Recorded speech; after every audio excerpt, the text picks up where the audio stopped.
drinking awful motel coffee, always searching for the next place to sleep, and finding a brief respite in this world that, especially recently, always feels like it's falling apart. That's what this road trip was to me. A quick 3-week trip about making up for lost time and broadening our horizons for the future. We decided to set off from my hometown of Jackson, Mississippi.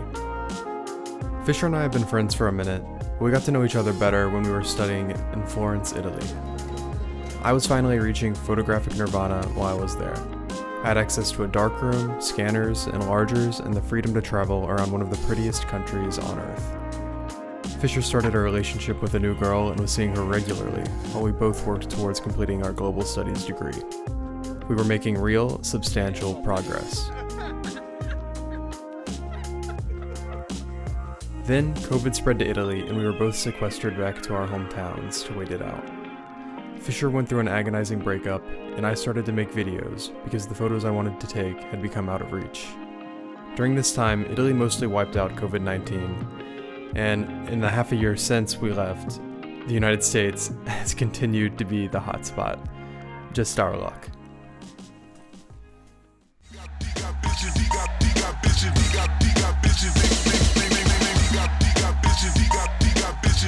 Reached our destination. Finally, I can study abroad in China. Oh man.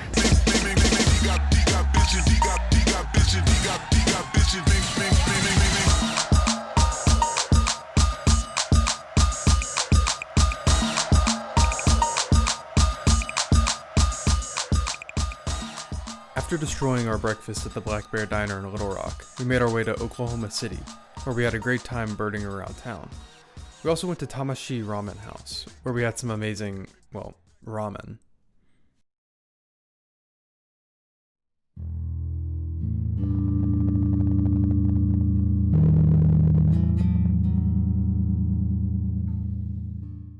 Thanks a lot. You take care. Man, that bitch does not like her job. But she was kind of cute though, I ain't gonna cap to you. It's going in the video. We got to Denver after our longest drive yet, and, suffice to say, Denver's a fine city, but our experience there was that it was a nice city, but it felt like half of the population of the city, like perhaps the original residents, were being forced to live on the street. Like, it had such a bad gentrification problem that I don't see myself going back there in the near future. Luckily, though, our next city made up for it. Hey guys, we're here in Salt Lake City, Liberty Park, and what the fuck is going on? Okay, we got people rollerblading, we got dog parks, there's an aviary, there's a Ferris wheel, there's a pool, museums, basketball, tennis, bocce, a lake, rollerblading backwards, a whole lake, an aviary, I think, yeah, a kid's playground, a soccer field, basketball Everyone goals. is so happy. No one's alone. Everyone's having a great time and laughing and hanging out. I have no idea what's going on. This place is lit. There's something going on. I'm freaking out a little bit. So, yeah. Memorial. I mean, there's nothing the place doesn't have. It's crazy. It's got mountains. The weather is perfect. Right. It's like too perfect. So I don't know what's going on. I don't know what's going on. We'll keep you updated. Why didn't we spend 2 days here, dude? Honestly, I guess we could. We could always just ask for an extension on the Airbnb. And the Airbnb is dope too. And It's right across cheap. the street. And it was $20. Like, Mormonism either is the new wave or is terrifying. I don't know. Maybe both. Probably both. This is midsummer vibes. This is like the first hour of midsummer. So as you can see, we had a pretty amazing time in Salt Lake City. But unfortunately, the Salt Lake part of the city did not impress us as much. Let's go check it out. Check it out. Let's see if we can swim. Excuse me. Y'all been swimming out here before?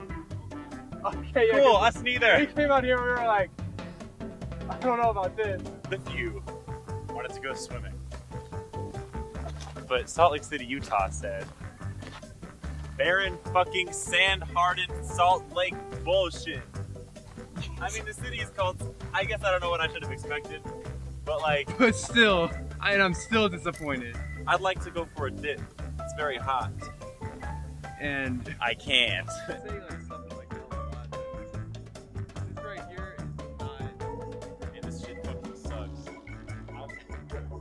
I don't know why we came. I'm leaving. Lake.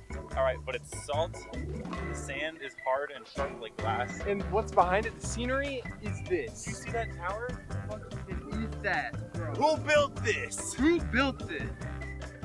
Fisher, what's the fuck? Bro, I don't know. There's a dead bird on the floor. Or I guess when you're outside it's called the ground. I don't know. Anyway, this was cool. I'm gonna go somewhere else. We ended up staying 2 nights in Salt Lake City just because we liked it so much. After that, we decided to set our sights on Jackson Hole, Wyoming. But before we got there, we stopped on the side of the road and took a dip into the Snake River. It was extremely cold, like ice water.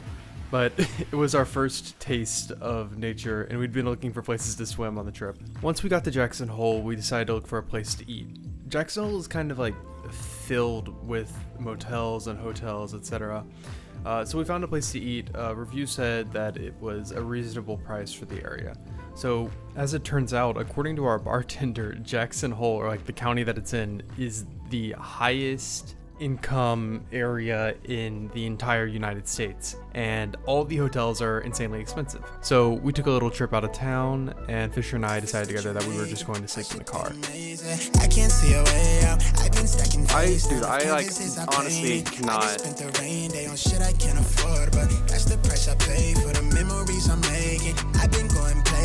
I've been shaking hands for a chance to really make it. This life is so abrasive, so I almost gave it. All this shit I'm like. Take a listen to this right now. Are you ready? Here we go.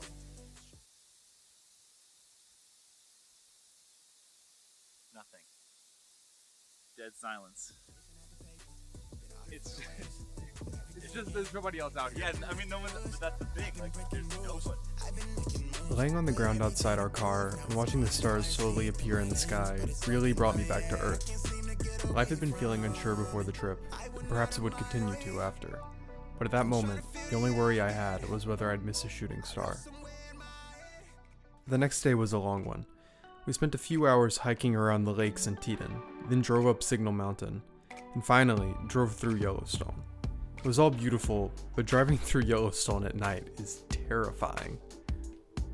The next day we drove through Bozeman and Missoula, Montana, finally landing in Kalispell. At this point, Fisher had started his Zoom classes, which meant we had to stop periodically and search for internet, which slowed us just a touch, but we made it work. Kalispell is at the base of Glacier National Park, so naturally we went there next. The lake we went to in Glacier was easily the most remote place we went on the trip. It took us an hour of riding on winding dirt roads to get there, but it was totally worth it. This was 9 days into our trip, and we decided that for time's sake it was best if we kept going to Seattle the same day. So we didn't end up doing the Trail to the Sun, which is the most famous part of Glacier. But no worries, I'm sure I'll go back. After swimming in the lake for a while, we gotta move on, driving all the way back out and out of Montana, into Idaho, then Washington. We stopped in Spokane and got some Qdoba, then continued. At 1 a.m. we were alarmed to see lots of smoke coming up over the tree line in front of us. We thought it may be a wildfire because of the news, but we got closer and saw that it was burning hay storage. Thank God.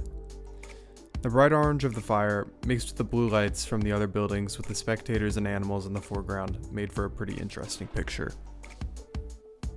Seattle was the midway point in our trip.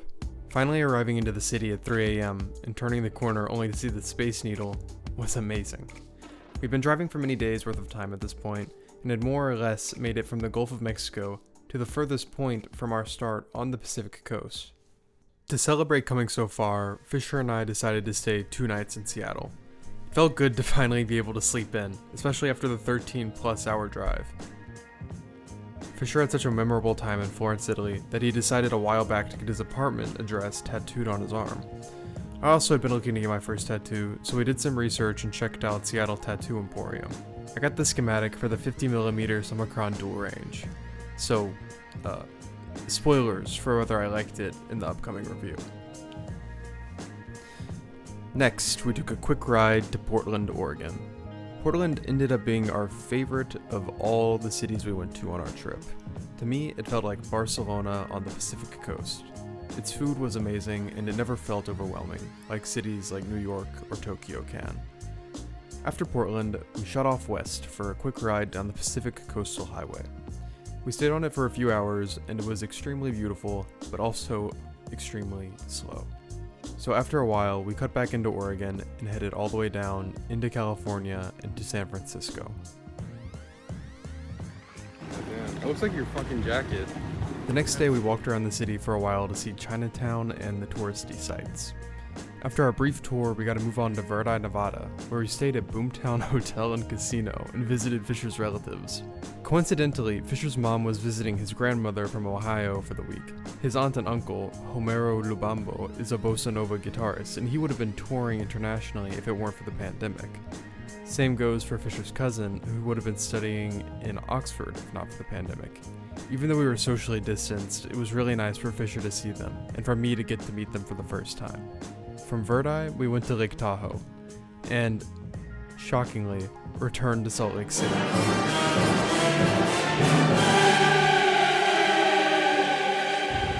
This building, holy shit. Hey, bro, it's LDS headquarters. Hey, let's go apply for a job. Yo, can I be a desk jockey at the LDS HQ? LDS the new way. Fisher, I need you to file these papers for me. Joseph from accounting just got married 6 more times and the paperwork is a nightmare. Not to worry, boss. I'm on it.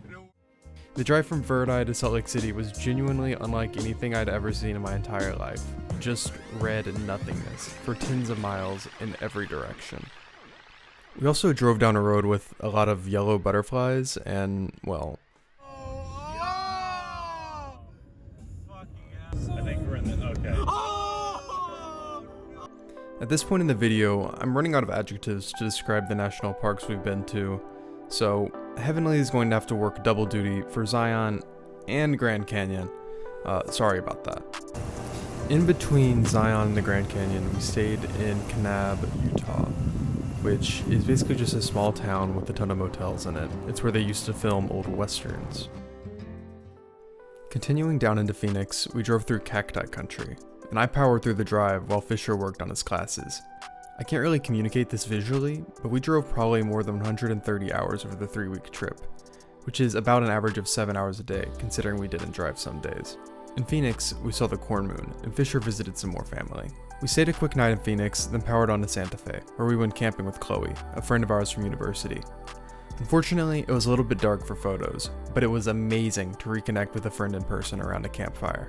We were really gunning it at this point in our trip, so we drove all the way from Santa Fe to Galveston, with only a short stopover for Fisher to see his father and stepmother in College Station, and to sleep.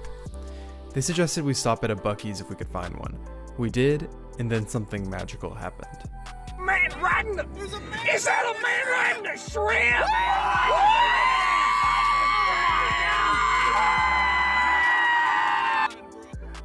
Where the fuck are we? So happy that this is the highlight of my trip. I'm just telling you, this is the highlight of my trip. The man riding the shrimp. Goodbye, man riding the shrimp. After seeing the famous man riding a shrimp, we drove to Galveston to see Bella, our friend on vacation there. As we picked her up from her hotel, we were attacked by hundreds of hummingbird-sized mosquitoes. It genuinely gave the Mississippi Delta a run for its money in terms of the mosquitoes' fierceness. We caught up with her for a while and got breakfast with her the next day. Seeing our friends, and literally all of Fisher's extended family on his mother's side, and his mother, father, and stepmother, was the perfect way to cap off this trip. We left Galveston the next day and got to New Orleans late at night. I've been to NOLA several times, but he had never been. So there's one thing we had to do.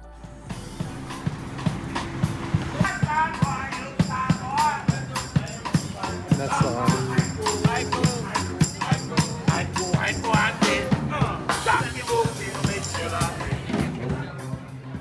We got our beignets while listening to the local Creole music, and I thought about all the places we'd been on the trip. The mountains of Montana, the motels of southern Utah, and the void of Kansas. Every new place I travel to expands my world just a little bit, but it also brings me closer to all the people that can't always be with me. So I didn't even think about worrying about seeing my friends again, or being overdramatic about dropping Fisher off at the airport, because we can never be that far away.